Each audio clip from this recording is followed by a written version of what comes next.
തീരാൻ പ്രധാന കാരണം ഇറാൻ തകർന്നു എന്നുള്ളതാണ്. ഇതിൽ സൗദി അറേബ്യ, UAE ഇവരുടെയൊക്കെ ഐഡിയ ഇറാനെ തകർക്കുക. അവർക്ക് ഈ അണവായുധവും ഉണ്ടാവരുത്, സാധാരണ ആയുധങ്ങൾ പോലും ലിമിറ്റ് കവിഞ്ഞ് അവരുടെ ഉണ്ടാവരുത്. ഗൾഫ് രാജ്യങ്ങൾക്കൊരു ത്രെറ്റ് ഇറാനാണ്. അമേരിക്കൻ ബേസ് ഗൾഫിൽ വന്നു എന്ന് പറയുന്നത് എന്തിനു വന്നു? ഇറാനെ ഭയന്നിട്ടാണ് ഇവരനുവദിച്ചത്. ചേട്ടാ ഇങ്ങോട്ട് പോകാം, അവൻ തല്ലാൻ വന്നു കഴിഞ്ഞാൽ എനിക്ക് അവനുമായിട്ട് തല്ലാനൊന്നും ആരോഗ്യമില്ല, അത് ഞാൻ നോക്കിക്കോളാം. അങ്ങനെയാണ് അമേരിക്ക വരുന്നത്. പിന്നെ ഇതിനകത്തെ ഡൈനമിക്സ് വേറെ ഉണ്ട്. UAE സൗദിയുമായിട്ട് നല്ല രസത്തിലല്ല. UAE പാകിസ്ഥാൻ വലിയ മധ്യസ്ഥൻ കളിച്ചപ്പോൾ UAE പറഞ്ഞു, താൻ എനിക്കൊരു 3.5 ബില്യൺ കാശ് തരാനുണ്ടല്ലോ, ഡോളർ, അതിങ്ങോട്ട് കാലം കുറേ ആയി ചേട്ടാ, ഇച്ചിരി ടൈറ്റാണ്. അതൊന്നും ഞാനിപ്പോൾ ടൈറ്റായി യുദ്ധവും സംഗതിയൊക്കെ ആയിട്ട് നിൽക്കുക, കാശിട്.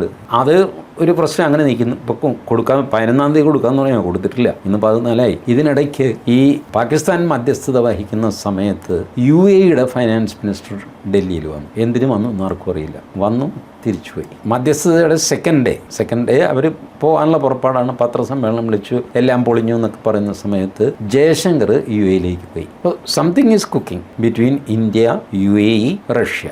ഒരു പക്ഷേ ചൈന ഇതിലുണ്ടാവാം, ഇല്ലാതിരിക്കും. ബട്ട് നമ്മൾ ഗൾഫ് രാജ്യങ്ങളുമായിട്ട് ക്ലോസ് കോർഡിനേഷനിൽ വർക്ക് ചെയ്തുകൊണ്ടിരിക്കുന്നു. അതൊരു സത്യമാണ്. അപ്പോൾ അതെല്ലാം വെച്ചിട്ടാണ് ഞാൻ പ്രതീക്ഷിക്കുന്നത് ഈ ക്രൈസിസ് ഏറ്റവും വേഗം അവസാനിക്കും. ഇറാൻ ഏകദേശം തകർന്നു കഴിഞ്ഞു, വയ്യാതായി കഴിഞ്ഞു. അപ്പോൾ പിന്നെ സൗദിയും UAE ഒക്കെ പറയും, ശരി എന്നാൽ പിന്നെ ഇനി നിർത്താം എന്ന് പറയും.